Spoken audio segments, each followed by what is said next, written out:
Ooh, what happened there?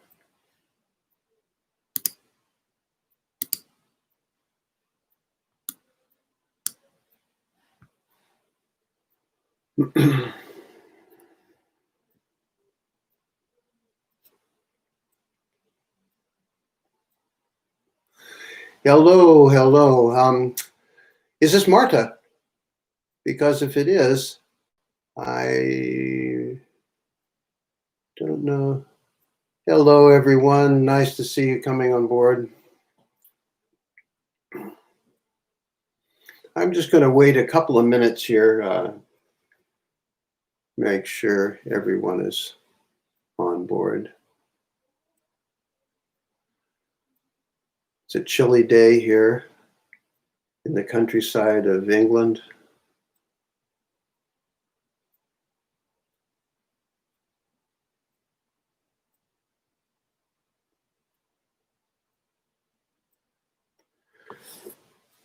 So I'm going to go ahead and get started and assume that everybody that wants to be here is here. And so I want to thank you all very much, however many are out there. It's a little strange when you can't see your audience. I'm just adapting to this whole digital universe now of just speaking out into the night or into the day and not knowing who's on the other end. I'm very happy to be included in this event, honoring my brother from another mother, Mr. Veritojo. And Marta has asked me to given me a title which is quite provocative and actually has a lot of depth to it. Living a life of purpose and meaning, and it's an issue that probably all of us come up against in our life. And if we haven't come up against it, I highly recommend that we do, because it's very important. You know, we're here on this planet. We have this incredible gift of life, which we were given, right? We didn't have to work for it. We just got life, right? And here we are in this kind of paradise of planet Earth. And one of the greatest existential questions throughout history in literature and art and philosophy and religion has always been, what are we here for? Why are we here? And there are so many answers to this question, or so many ways of answering this question. And I realize that, and I acknowledge that. That there are many opinions about this. And so what I want to do this evening is offer you my opinion.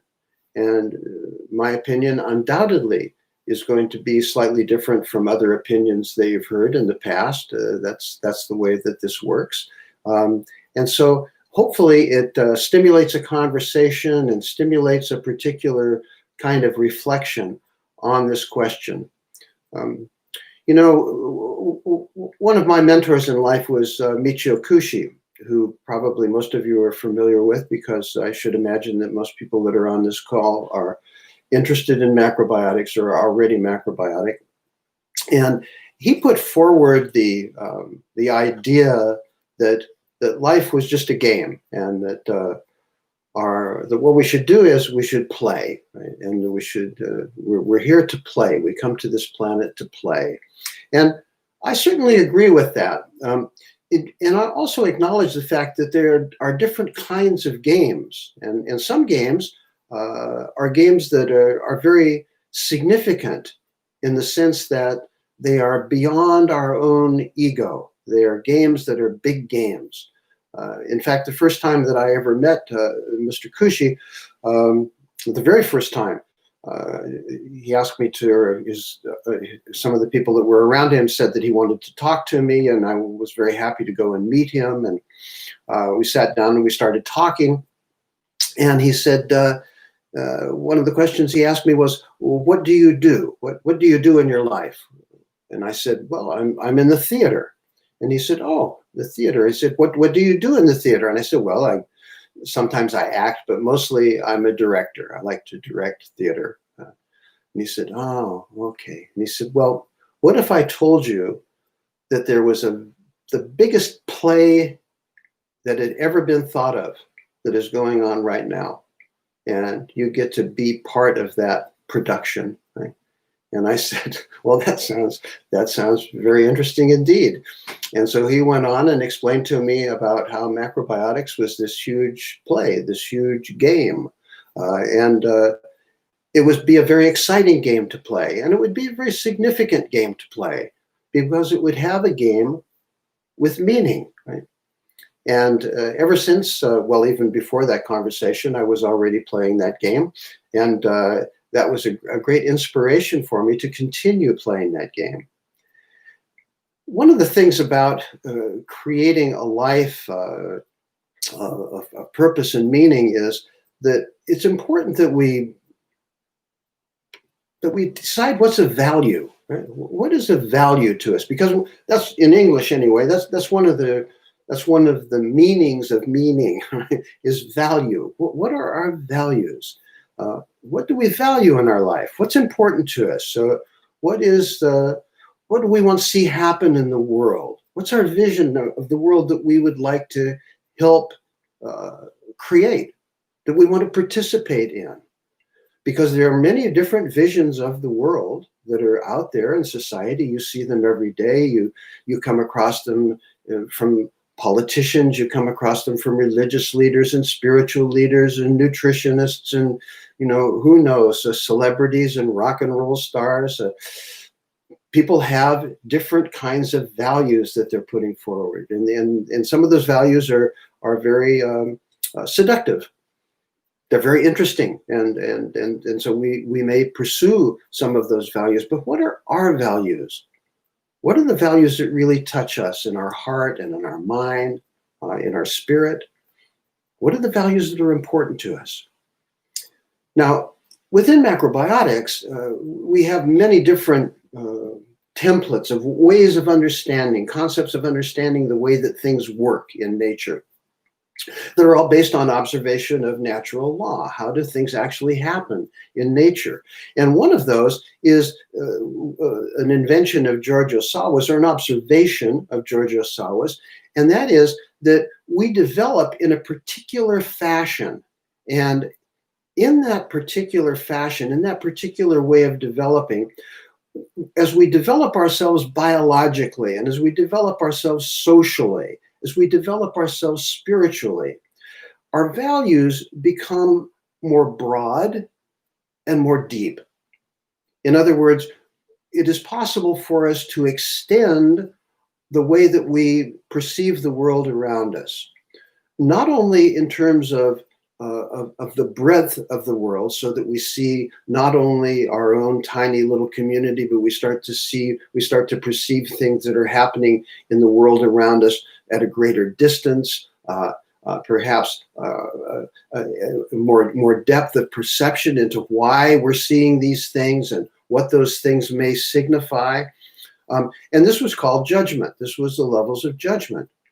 And one of the things that's interesting about that in terms of identifying our values is that Osawa made an observation, and that was that when we are young, when we are adolescents, when we're babies, when we're toddlers, when we're adolescents, we have a very ego-oriented way of developing ourselves. In other words, the things that we choose to do, the things that are pleasurable to us, are things that are pleasurable on a physical level or an emotional level.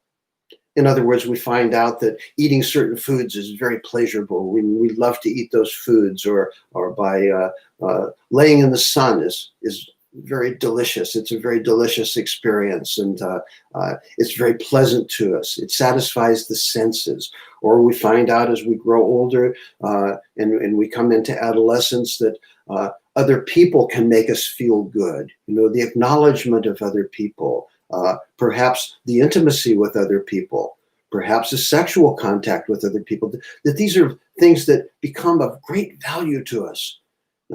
We would give up our life to be able to be the boyfriend or girlfriend of a particular person.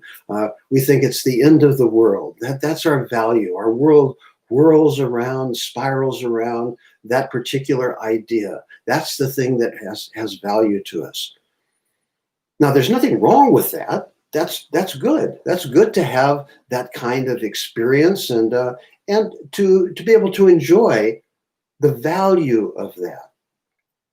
But one of the things that Osawa noticed was that as we develop, if we develop ourselves biologically, in other words, if we become healthy, the healthier that we become, the more we seem to perceive through that veil of enjoyment and see it on a deeper and broader level. So that working through that emotional arena of our life, we may enjoy those emotional contacts. We may appreciate them, but that there's another dimension of appreciation on the other side. And that appreciation on the other side may take us into an area that is a more philosophical area, an area where we start to be exposed to different ideas. Now, we may be exposed to these ideas by people around us, like teachers or religious leaders or elders or not elders, maybe contemporaries. They may inform those values, and they may say, well, that relationship that was so important to you, maybe that relationship is inappropriate for what you really want to do in the world. And so you start to question, like, what do I really want to do? What are my real values here? What kind of world do I really want to see? And that world of ideas opens up a whole new territory for us. And it's a territory which is a very dangerous territory too, because if we get stuck there in that world of ideas, what happens is we're ruled by conceptuality. We think we can think our way out of everything. That's the end all. And so we may be very engaged with our ideas about the way that things should be, how we want things to be. And again, there's nothing wrong with that. That's just a way of seeing the world through concepts and ideas, constructs, many of which are social constructs. These are social structures, the way people behave. And so we are consistently informed, both directly and indirectly, by the culture around us on what's a reasonable value to have. What kind of things should be of value to us? And this is where things get really interesting, because this is where the game starts being played on a whole other level. This is the level of play where we're saying, you know, I'm seeing that there is a game that everybody is accepting here, and I want to be able to question that game. Because what is the actual result of that game? Is it not what it appears to be? And this is one of the things that most people who continue to evolve their consciousness start perceiving, and that is that oftentimes the game that's being played, the majority games in culture, the dominant games in culture, are games which deflect us from going deeper yet and developing even broader consciousness. They're meant to keep us in. You know, one of the things that political observers have made since the beginning of human culture is that if you want people to not question a political system, what you do is you try to make it possible for them to be fulfilled in terms of their physical hungers and to entertain them. If you can entertain people and you can give them food to eat, particularly cheap food, this is something that's historically, since the beginning of time, give them cheap food and give them entertainment, and they'll be happy. What will they be happy in? They will be happy to accept values which do not stretch them to question the systems that they live in. You know, in Roman times, this is oftentimes referred to bread and circuses. Every time that the Roman population started getting uneasy and started questioning the government, what they would do is give away free bread and have a game in the Coliseum where people were killed. And it was very entertaining to bring animals that nobody had ever seen. And so this was a wonderful way to deflect people's attention. And that goes on today, right, within culture. So within culture, we get entertainment and we get cheap food. So we get McDonald's hamburgers and we get fashion shows of one kind or another, to entertain us and keep us engaged in the cultural game. And it's all to deflect our attention from going in a little bit deeper and going out a little bit broader. Because every time we do that, every time we go deeper and broader, we start to gain a better perception of what our values really are. And sometimes they're quite contrary to the values that are being held in the culture around us or in society around us. Now, Osawa said that in order to pierce through that cultural arena, that we had to develop ethics. And this is something that's very contentious within macrobiotics, because in macrobiotics, there's a kind of a reworking of Zen thought that everything is okay. Everything's okay, that there's no ethical choice involved in anything. And that's a very intriguing proposition. Unfortunately, it's true that everything does exist, and that everything is okay on some sort of a massive universal scale. But unfortunately, even though sometimes we say that we live in the universe, in which we do, right? We spend most of our time on planet Earth. And planet Earth is where most of our deep concerns and values lie, and where our purpose lies. Because if you say that my purpose is to perceive the universe, well, the world around us is a part of that universe, and understanding the world in depth and breadth is an understanding of the universe. So we're faced with a very interesting situation here. Osawa perceived that once we get through that, once we have developed a kind of ethical background with how we make our decisions, I will do this and I won't do that, because we're free. We're free to make a choice. If you can't make a choice, you're not free. If you say, well, I don't want to stop eating sugar because that's part of my freedom. Well, you're not free if you feel you must do something, right? If you must do something or must have that on the list, that's not really freedom as far as I'm concerned. That's not making the decision. And not making the decision is, from a macrobiotic point of view, in my macrobiotics anyway, poor judgment. If we go through that, if we gain those values, then we start looking for justice. And justice was a very important thing in Osawa's framework of understanding the world around us. Do our values bring us into an area where we see and we seek justice in the world? Justice means many things to many people. But justice from a social point of view, does it mean that we question the prejudices that people have against people's sexuality or their race or their religion or their gender? Does it mean that? Right? Does it mean that we question the fact that we are despoiling the planet and that we like to stop doing that and live a more peaceful life with the planet that we live on? All those things are questions, and they're values. Now, the way that this has to do with meaning and purpose is that the clearer those things are identified to us, the more that it gives us the opportunity to evolve a sense of purpose which is authentic to us.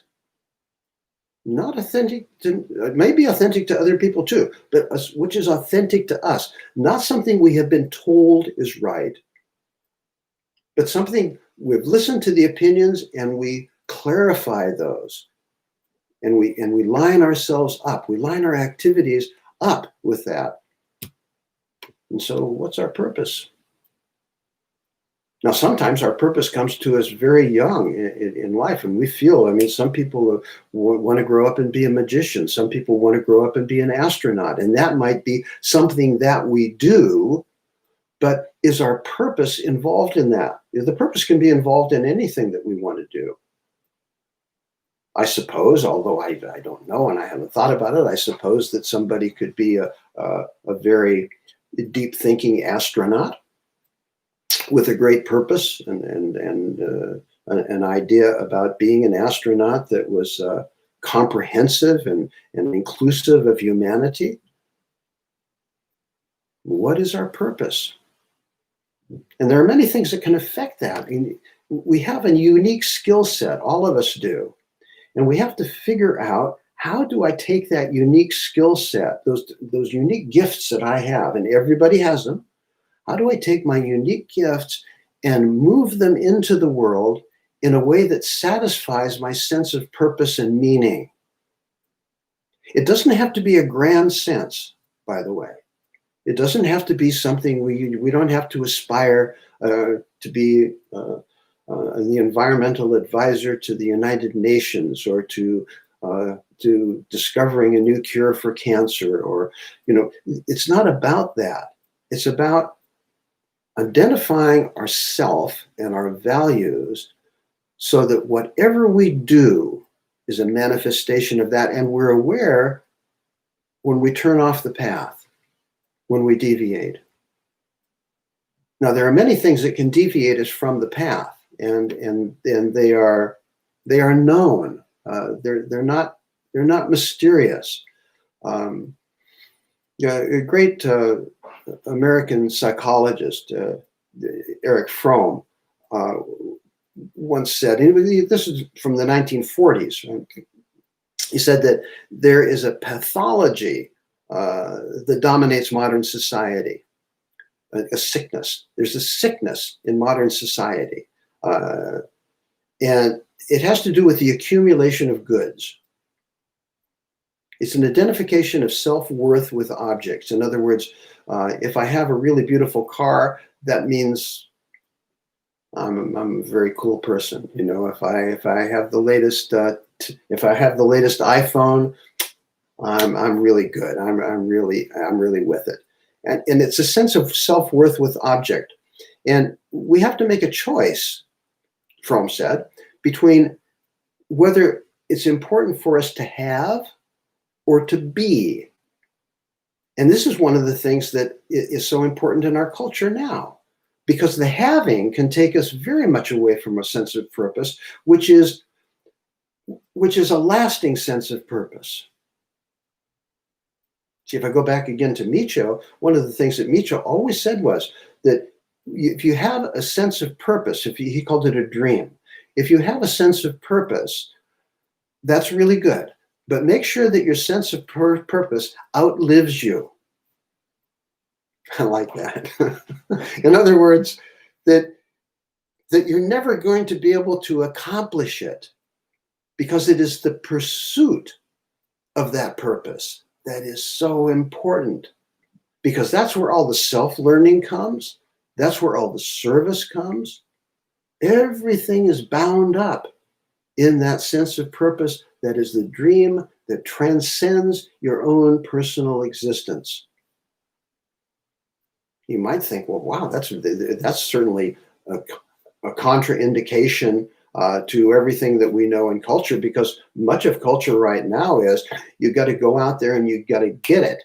In fact, there's even a branch of Christianity now in America which is all about becoming rich, prosperity Christianity.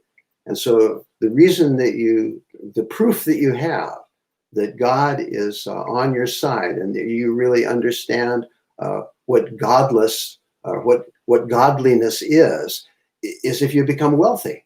And of course, when you become wealthy, then you give more money to the church, but you become wealthy. If you're not wealthy, if you're not being successful in that sense, that means that you're not aligned with spirit. Wow, what a sickness. That means that 90% of the planet Earth are suffering from a spiritual sickness by not having enough objects, enough material goods. If you don't have material goods, you're not part of God's children. What a terrible sickness that is. But it's a very common sickness. And it's a sickness that it's a sickness that inhabits or infects people who are spiritual people, who are religious people, who are New Age people, who are macrobiotic people. It's out there. It's out there in the world. That's what success means. Now, because this is Francisco's Memorial Day here, his birthday, I would use him as an example, because Chico was never focused on financial success. He was focused on doing the work, doing what he was about. He managed to create a degree of financial success within that, right? And that's great. After many difficulties, and we'll talk about that in a little while, difficulties, but that's what it takes. It takes that focus of attention, and it takes that understanding that you are manifesting your own authenticity into the world. Because when you're doing that, you may be a great success, and not have a great financial future ahead. It's not a good career move in modern culture to be honest and to be in integrity. Is not particularly. So we're creating this vision, or creating a dream becomes really important. And there was a French philosopher named Vida who made a statement, and that is that you can pursue truth and justice, or you can pursue power and prestige, but you can't pursue both of them at the same time. And my experience and my observation is that if you pursue truth and justice, this is assuming that there is a truth, which I do believe that there is truth. And so if you pursue truth and justice in the world, you're not necessarily going to get power and prestige. You may get it. It may be given to you, but not if you pursue it. If you pursue the power and the prestige, the truth and justice are very difficult to get your head around. And that's where all the good stuff lives. It's the good stuff in the sense that you can feel about your life, I'm doing something. I am engaged, and I'm having fun at it. Because there's a happiness about that. There's a happiness about that. Being engaged at that level of manifesting your own purpose, that's an enjoyable act. That's not torture. Having the discipline that takes, that's not torture. There's lots of torture that happens in the world. There's lots of damage that happens in the world, but that's not damage, right? When we discipline ourselves to pursue our dream, right, that's a joy. That's a real joy. And many of you know this because you have experienced it. And perhaps you may or may not have been conscious of it. But I said before that before I became involved in macrobiotics, I was involved in the theater. And I know that in the theater, when people are engaged in mounting a production, they've been rehearsing a play, and they're rehearsing a play, and it gets closer and closer and closer to presenting the play, to mounting it on the stage or wherever it's being presented. Right? What happens is there is a level of excitement there, which people get absolutely ecstatic in, right? Really involved in it. And it's not just that. I've seen people get involved to that degree, being in the zone, with that degree, doing all sorts of things. I had a friend at one time who was a carpenter, and when he was starting to build something new, a table or a chair or whatever, right? It was a very wonderful, skilled carpenter. When he was starting to do that, it was just like a job. But the closer he got into actually manifesting that thing and finishing it off and making it absolutely beautiful, the more he was lit up like a light, right? So it can be anything. It can be anything at all, right? But we have to have that sense of commitment to do it. And that has to be the important thing. Not how much the chair is going to sell for, but is the chair going to be an act of beauty? Is it going to express what's inside? Right? That becomes important. So that's the way we bring our values into life, because we're all modeling for each other. You know, modeling in the sense that we do things and people look at what we're doing, and sometimes, and I say this to my macrobiotic friends who are on this call, and also for the fellow travelers, and also for the people that just might be interested. But when people look at what we do in our life, and they say, "Wow, that seems kind of weird. That's a little bit, it's a little bit eccentric."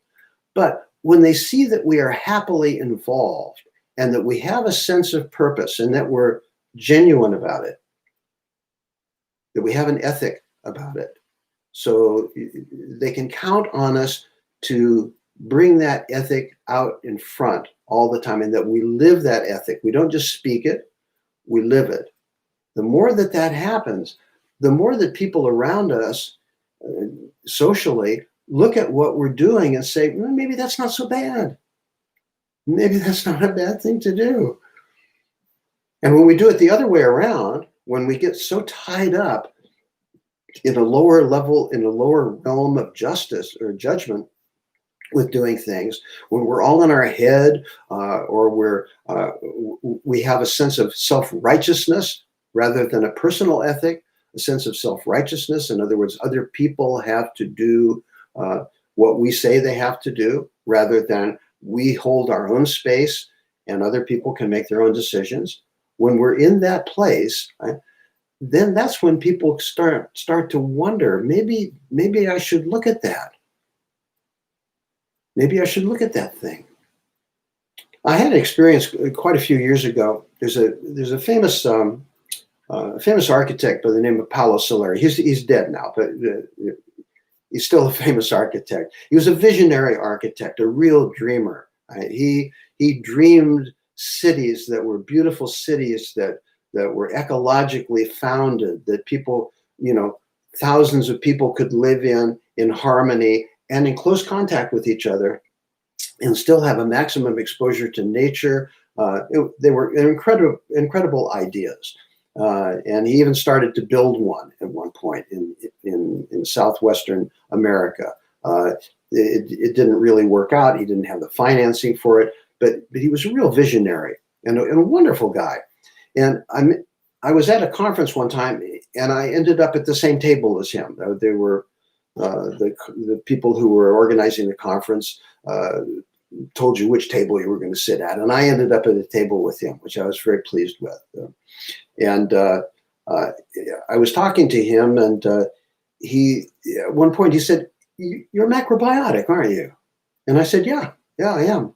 And he said, "That's so interesting." He said, "I'm fascinated with macrobiotics." He was very familiar with Micho's work. He said, "I'm fascinated with macrobiotics."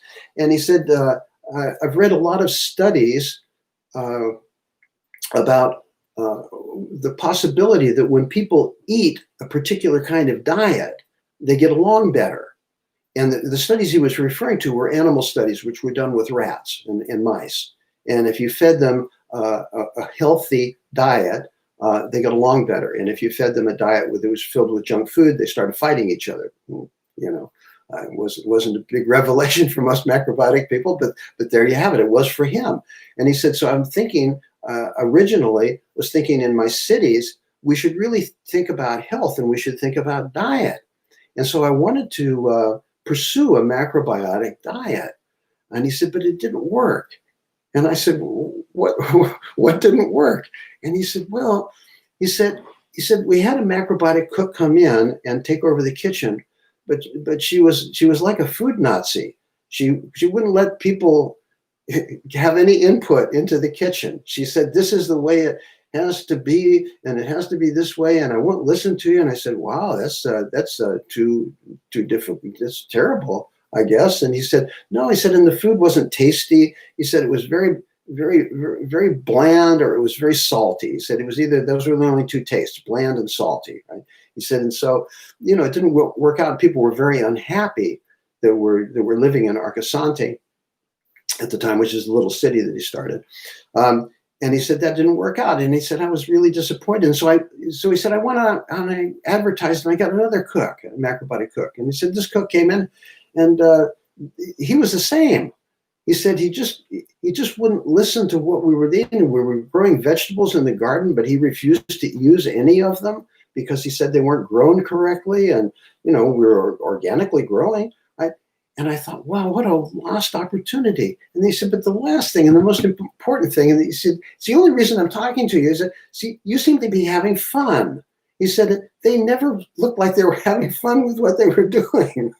And it was really charming for him. You know, I mean, he was a very open-minded person, you know, a very profound intellectual, really up there, right? And he saw the sensibility of macrobiotics, but when it came to engaging, what happened was he had these bad experiences because people weren't modeling a dynamic approach to macrobiotics, which was inclusive and which was thoughtful and which was appealing to other people. And so this can happen in any kind of situation. You know, it doesn't have to be macrobiotics, it could be anything, you know, but the reason I'm talking about it is that we have to be able to model. We model what we do. And then we have to be dedicated. You know, this is a good word to use for Chico. You know, Chico was dedicated. You know, you couldn't pull him off course. You know, you could pull him off course for, you know, one thing or another, but his commitment to macrobiotics in the big sense, right? And to communicating macrobiotic principles to people, and his commitment to making it real, particularly in Portugal. Look at his own country and said, I'm going to make this a household word. I don't know if he ever said that, but that was up here. Going to make it something that people were aware of. And he did it. And it's still going. And many of the people who are on this call right now are people who are taking that kind of work forward and that kind of dedication. And it brings up an interesting point too, and that is that this whole issue of being deflected by popular culture brings us to an interesting issue, and that is what is sometimes referred to as incrementalism. And that's where we look at modern culture and we say, oh, modern culture is not, you know, there's a lot of sickness and disease, and there are people that are doing things that are damaging to each other and to the environment. And I'd like to change that. But there's a little bit of a trap that can occur there too. And that is that we say, well, what I will do is I will try to appeal to the most people possible. And the way that I'll do this is by bending my own ethic. I'm going to bend it so that it's more acceptable to people. So maybe I'm going to use some ingredients that really are not so good ingredients, or maybe I'm going to communicate this in a way that people aren't aware of the principles behind it. And I'm not talking about yin and yang. I'm talking about the fundamental principles underneath it, right? So that people aren't aware of that. So what we do is we start changing that in order to, we think, produce a long-term result. But it's proven time and time again that doesn't work, that the things that are really revolutionary, and I think macrobiotics is a revolutionary thing, right? You know, if it's any kind of a thing, it's a revolutionary thing. And revolutionary in the sense that it is aiming at changing culture, not through warfare, not through guns, not through money, but through ideas and biology, right? Ideas and food, right? So getting those message out there. Because since in the last century, there have been many examples of where incrementalism doesn't work. You know, you see this in the environment. I use that as an example. In the environment, you have all these conferences like the Paris Environmental Congress and that Congress and in Brazil, and everybody flies in jet planes and they all get together and they all wear name tags and they decide, no, we're going to do this by 2050. We're going to reduce the carbon in the atmosphere by a minute amount by 2050. And so they're constantly putting off. They're thinking that if I do it in little teeny pieces, that it'll work out, but it won't. Because power and prestige usually will rule truth and justice unless truth and justice is really strong and really committed and really directed. Really directed. It has to be directed. You know, at the height of the civil rights movement in America, where the population of Black people in America finally said, look, enough is enough, right? We need to be able to vote. We need to be able to go into stores without being hassled, you know, so still hasn't happened, but there was a big leap forward in the 1960s. And Martin Luther King gave a famous speech, which many of you have probably seen portions of. You've seen one portion of it, and that's where he says, I have a dream. The same as Micho, I have a dream. And he talks about his dream of Black people and white people and yellow people and red people all getting together and forming a unified humanity. Right? But in that same speech, he said something that people don't often talk about because it was a long speech. It's a very eloquent speech. If you read English, you have a chance to read it. Read it. It's a great speech. And he said that he was warning all of the people because the Civil Rights Act had just been passed. A governmental act had just been passed, which gave Black people certain rights that they were denied before. And he said, don't be fooled by that. Don't be fooled by the tranquilizing drug of gradualism. So we'll just change it gradually. Don't be hypnotized. Don't be tantalized. Don't be seduced by that. You have to stick with the course. You have to be unrelenting. That's the way the game is. That's the way the game is won. If we're going to play a game, you might as well win it. You don't have to kill yourself in the process. Some do kill themselves in the process, but you don't have to do that. You can play the game happily, right? But still, you're focused on getting that those values out there, the meaning out there, the purpose out there. And so, gradualism. No, it's usually a deflection. It's usually a deflection. And it's one of the things that undermines our capacity to live a life of meaning and purpose. And another thing that's very common that gets in the way, and that is difficulties. Again, I go back to Micho and I go back to Osawa, both of whom said, embrace difficulty. If you're not experiencing any difficulty, right, you're not trying. I'm sorry, because that's when you try to put out a sense of purpose, which has true value and lasting value, and is reflective of a natural ethic.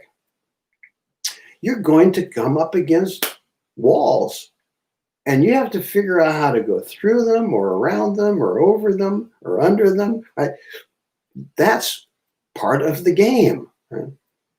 There's a little quote by the Dalai Lama. He said, it's worth remembering that the time of greatest gain in terms of wisdom and inner strength is when we confront difficulties. That's when we learn who we really are. That's when we learn who we really are. And so we embrace difficulties. We stick the course. Right? We're not afraid to put our voice out into the world. Right?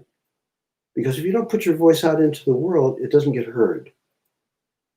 And so we put our voice into the world through our actions, through speaking, through our conversations with other people, our interactions. And that's the way the world changes. And the world is in need of some very remedial change right now. I hope you all agree with that. And we're in a very dangerous place, a place that Micho predicted in terms of history, human history. We're coming down into that point where everything starts compressing up and people start to feel the stress and the strain. And that's a point of incredible stress. It's a point of incredible difficulty.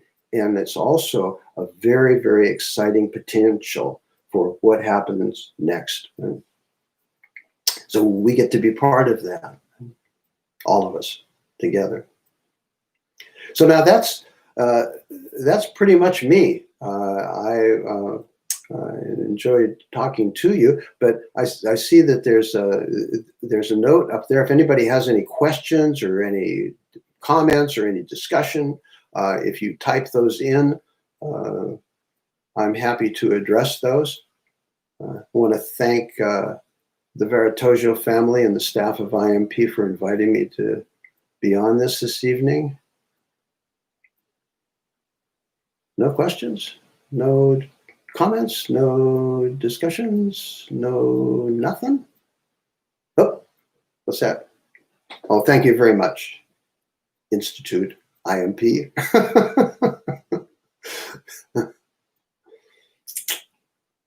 Anybody else? Because you're running time here, you know, right? We have another 12 minutes, 13 minutes, right? We could be in a conversation here. Thank you, Janina.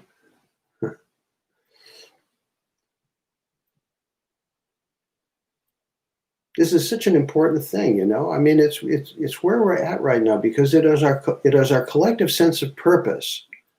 Our collective sense of purpose is the thing that will determine the future. And we're really in a situation where there's, you know, I'm sure that you've heard this before, but there's never been a time in history, that is so crucial for human society. Never. Because we have the opportunity now, it's a negative opportunity, but we have the capacity now to completely destroy humanity. Completely destroy it. We could destroy it through war, we could destroy it through the ruination of the environment, or a combination of the two. Andrea says, it's hard sometimes to pursue our purpose when people next to us don't see the world the same way as we do. Yes, that's true. That's one of the biggest problems. But here's the thing. We need to strengthen ourselves. So that does not really bother us in an emotional way. There's something that I've learned over the years, which may be a great truth or more just my experience, but that is that not everybody is going to understand what we say. And by that, I mean collectively. You know, if I'm talking to somebody and they're not understanding what I'm saying, and I'm doing my very best to try to, you know, speak to them in a respectful manner, in a clear manner, and they're not going for it. They want to give a big critique of this or that or the other thing. I'm always very happy to get into a discussion with people, but I don't want to get into an argument with them because it's a waste of time and energy. And so some people cannot be swayed. They won't. And so that's okay. They're the ones that won't. There's 7.5 billion people on this planet. You know, there's lots of people out there that are looking for a sense of purpose, looking for a sense of meaning in their life.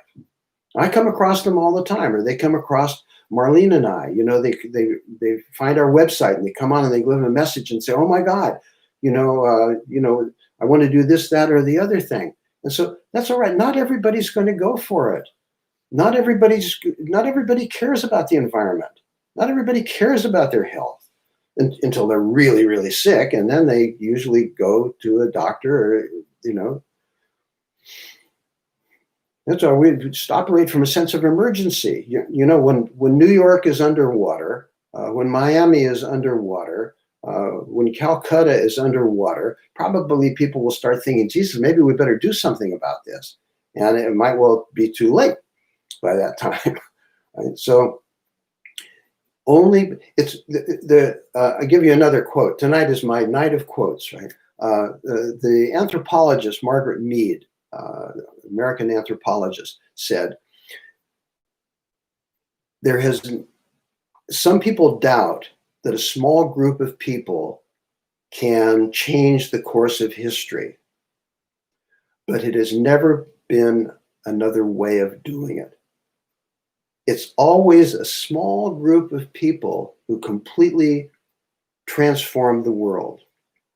And they do it, this is not her quote, this is me saying, they do it by having a strong sense of purpose and by communicating it actively, both with their words and their behavior, by communicating that within society. You know, look at Christianity. I mean, what a success story, you know. I mean, it's only 12 people. 12 people, and they changed the course of human civilization. Well, look at Lao Tzu and the Taoist monks of that time. Small groups of people. It completely changed the thinking in China, right? You know, it's only a small group of people that do that, right? So the power of the small is very huge, right? Very huge. Okay, Hans, it's very nice to see you on there. Right? Very nice to see you on. Right? Very nice to see you, Nuno. Right? Janina, of course, always. Marta, always. Right? Right. So I think that's about it for the evening. No one has anything else. João Lobo, nice to see you on there. Thank you. So anyway, support the IMP. This is important. The IMP is one of the places in the whole world where a certain sense of purpose and a certain sense of meaning is being manifested, has been manifested, and will continue to manifest. In these times, which are very changeable, who knows how that will change in the future, but it's all there. And so I encourage you, I want to thank everybody for being on the call tonight, and be well, stay safe, have fun, and do good work. Bye now.